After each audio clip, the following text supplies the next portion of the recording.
Welcome back to another episode of Dentistry's Growing with Grace podcast. Join Grace and her guest of the week as they discuss lessons learned in the industry and explore unique insights into ethical growth. Hello and welcome back to Dentistry's Growing with Grace. I am very honored to have a dear friend with me today, JoAnner. JoAnn, welcome to the show. Thank you. Thank you for having me, Grace. My pleasure. So, JoAnn, tell our dental friends and family a little bit about you and your background and what you do in dentistry. Well, I've been in the dental field many years, Grace. It started when I joined the Navy as a dental hygienist. I knew there was life outside Detroit, and the Navy recruiter got a hold of me. After being trained on the job as a dental hygienist, after being stationed in Naples, Italy, and Oakland, California, I decided to pursue my RDA. Then I received my bachelor's in business. And then eventually in the early 90s, I did get a master's in business. So I truly have a passion for dentistry. I even produced a dentist. Yes, my youngest son is a dentist. It's my blood. It's my life. You literally made a dentist. Exactly. So I enjoy working with dental teams because I appreciate and understand the back office. I really know my way around the front. So together we decide what's working in the practice and where we have some opportunities to possibly improve.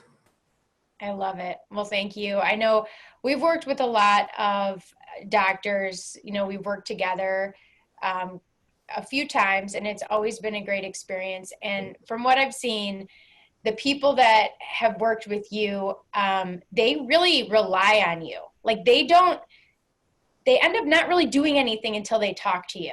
And I think you just have a way of helping to facilitate decision-making in a way that it really empowers the owner and challenges them to make the right decisions for them, which I think is fantastic.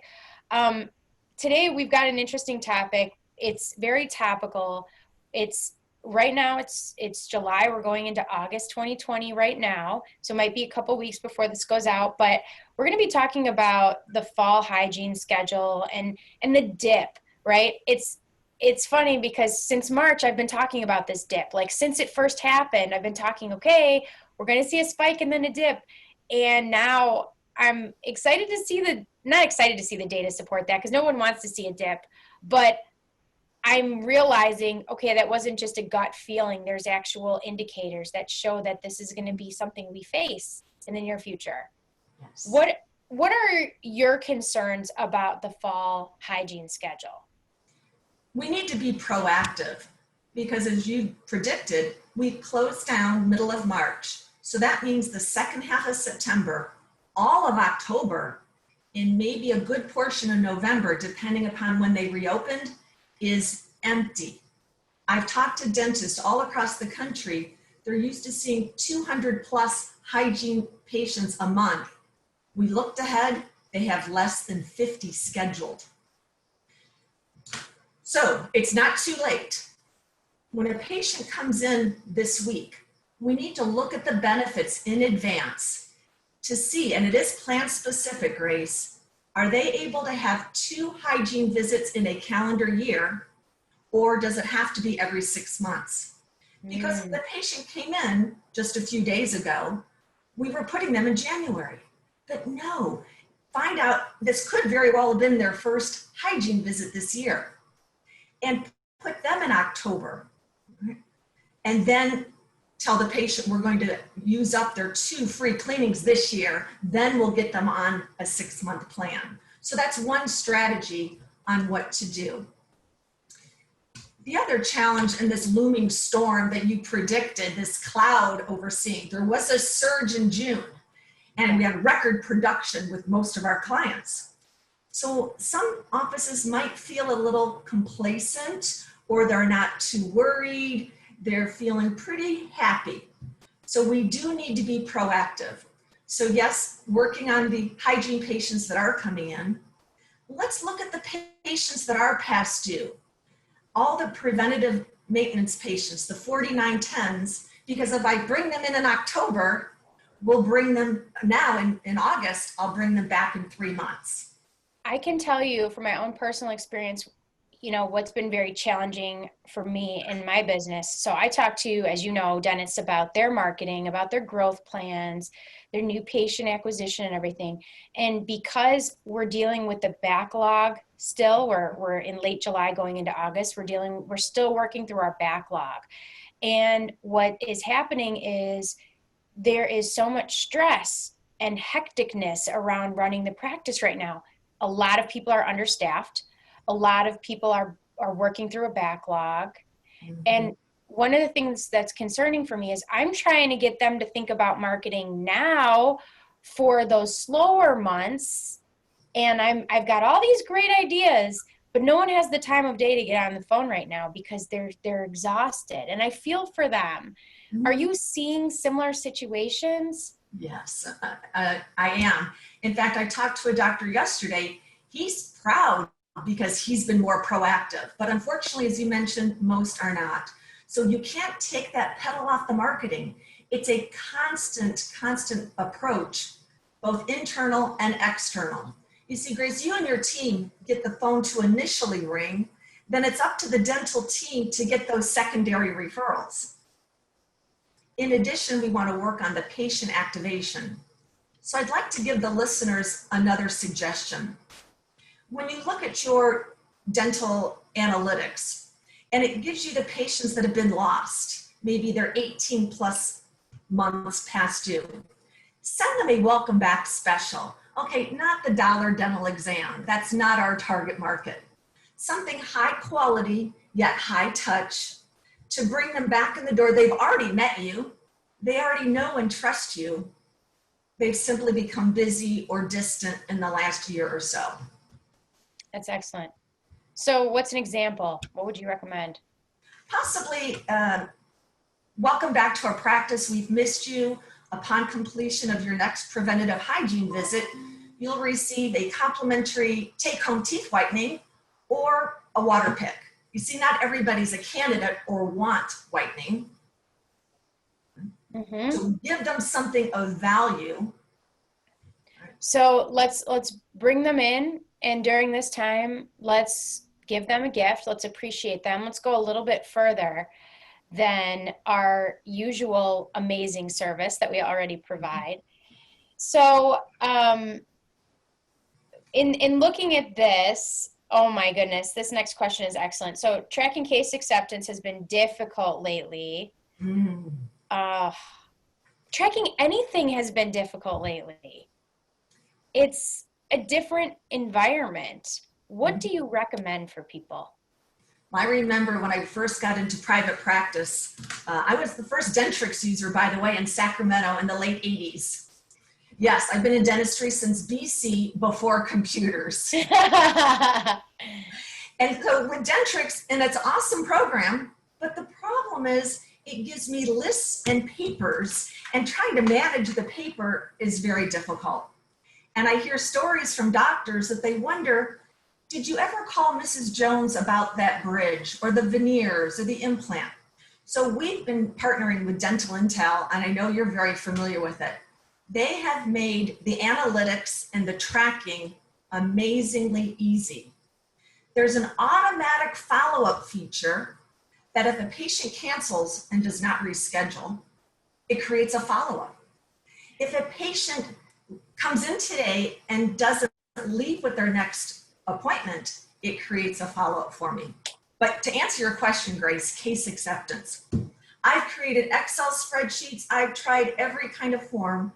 Finally, again, thanks to Dental Intel, and there's other analytics, but this one did make it easy for me, because as a practice is growing, as you help with, when I get a new associate, how do I know if they're being too aggressive or too conservative or aligned with my senior doctor? This allows us to track all of that as well as the acceptance. That's important. Mm-hmm. And it's funny. So we have our own marketing analytics that we look at. We look at traffic, we look at click-throughs. And I'm not trying to change the subject, but I just want to make a point here. Just because we send the data does not mean that the doctor actually or owner actually takes the time to interpret the data, create actionable items from that data. Have you seen that as well, that sometimes people have this information at their fingertips, but they really need someone, and I think this is how you help a lot of people as well, JoAnn, they need someone to help them with accountability and with implementation of the data. Now that we have it, what are we going to do with it? What do we do with it? And what does it mean so they don't get overwhelmed? Because in the beginning, it might be too much information and they feel like they're taking a drink of water from a water hose. And I try to break it down into bite-sized pieces for the team. So every person has a number. So it might be new patients here. It could be hygiene patients, accounts receivables. So everyone feels part of the process. This is very traction. This is very traction-esque. I feel like we read the same books and we talk to the same people. You got your book? Action. Yes. Best book. Prepare that one. So for our listeners who aren't watching, JoAnn just held up the book Traction by Gino Wickman, which is one of my favorite business books. And it is very challenging on your own to get to the point where everyone on your team has a number. It sounds simple, but I'm telling you, as a business owner who has worked through this process, it is not simple. Oh. Well, it will be made simple. You may not realize that I'm an EOS implementer. I had no idea. So I can help your teams get the right people in the right seats. Oh my goodness, JoAnn. I did not know that you were an implementer. See, I just picked that up based on one thing you said. I'm kind of proud. It truly applies to dentistry. In other words, it's not about the clinical skills. We're not in the dental business. Yes, they go to dental school, but we're actually in the patient satisfaction business. When I guest lecture at the dental schools, my opening line to the students are, your professor, they don't want to hear what I'm about to tell you. And I look around. Someday, the dentistry, it's going to become the easier part of your day. It's not about margins. Oh, wait, it is. It's a different kind of margin you haven't learned about yet. Yep. A little dental CPA humor. I love it. I love it. I love that. I feel like your skills and your training, JoAnn, are like the intersection of people, team, process, and data. You bring it all together. And I've spent some time with you, and I know how do I put this? You're a dental person. Like, you're detail oriented. You understand how they think, and you're able to bring it all together, which I just love. So you can help train them in case acceptance, and you can help train the treatment coordinators and train the team members. What are the areas in a practice that you really focus on? As you mentioned, a number of things. One of the basics that I want the doctors to do, and yes, the clinical team, it's not just about the front when it comes to case acceptance. I want the hygienist to compliment the patient when they see them today on the crown or the restoration that doctor did last time. Because it seems like we're always pointing out negative things. Let's give our dentist an atta-girl or an atta-boy about, wow, that crown doctor looks awesome. Then doctors, I'm going to slow down and give you some homework. When today you're placing the last crown or you're doing the last restoration, it's their last operative visit, LOV. I want you to write that down somewhere so you remember to tell your patient, Grace, this crown and the restorations looks fantastic. And I want to help you get as many years out of them as possible. How does that sound? She says, sure, doctor. That means you work on your home care. I know you got the new water pick. And you and I are going to see each other every 6 months.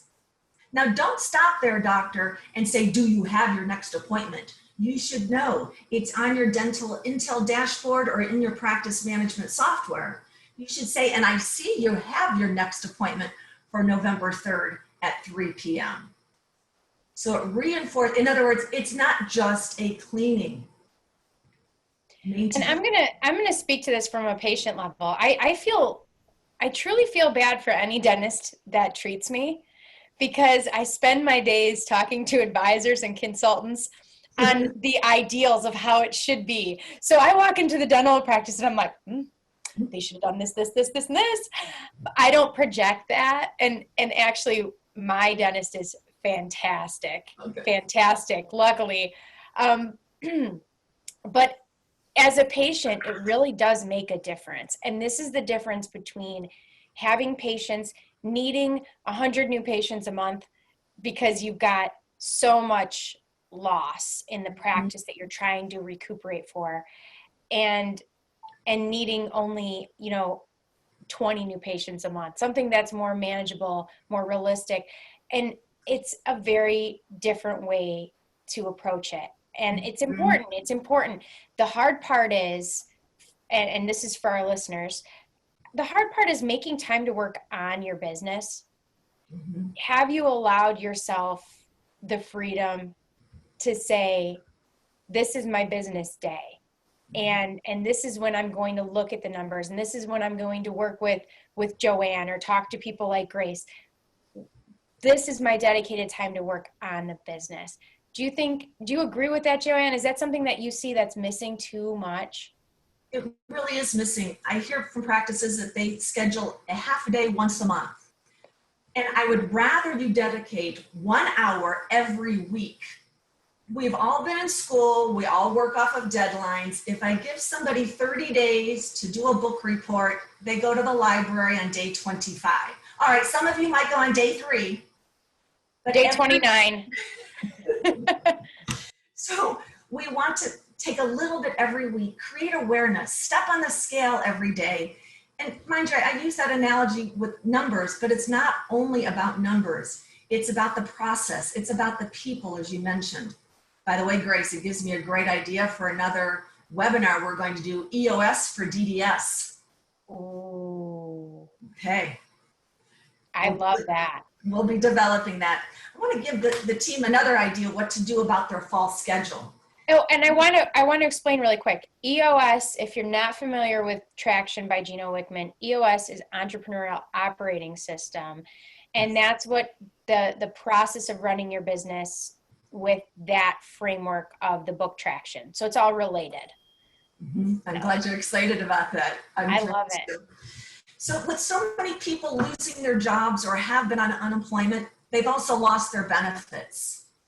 And it's good business. We always make decisions or recommendations.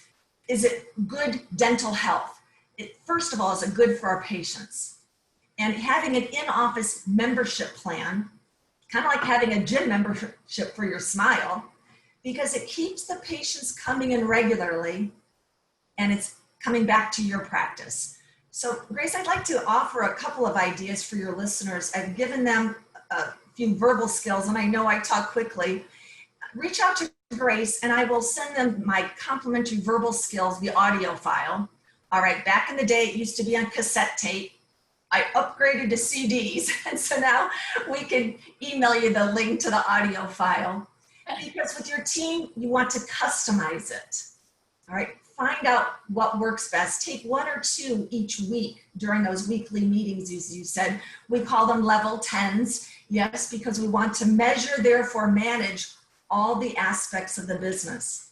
Again, not just about the front office. Awesome. Well, thank you so much, JoAnner. And if there are likely people out there going, I think it could really benefit from working with JoAnner, how can they get in touch with you? Please visit my website, JoAnneTanner.com. It's JoAnneTanner.com. Also, I'd like to offer, if they do have one of the top 3 dental softwares, Dentrix, EagleSoft, and Open Dental, I can do a complimentary practice growth report to tell you some of the areas where there might be some opportunity. Absolutely no obligation. This is the time that Grace and I are going above and beyond for helping all of our dental friends. Absolutely. Always everything we can do. So reach out to JoAnn or myself, however we can help you.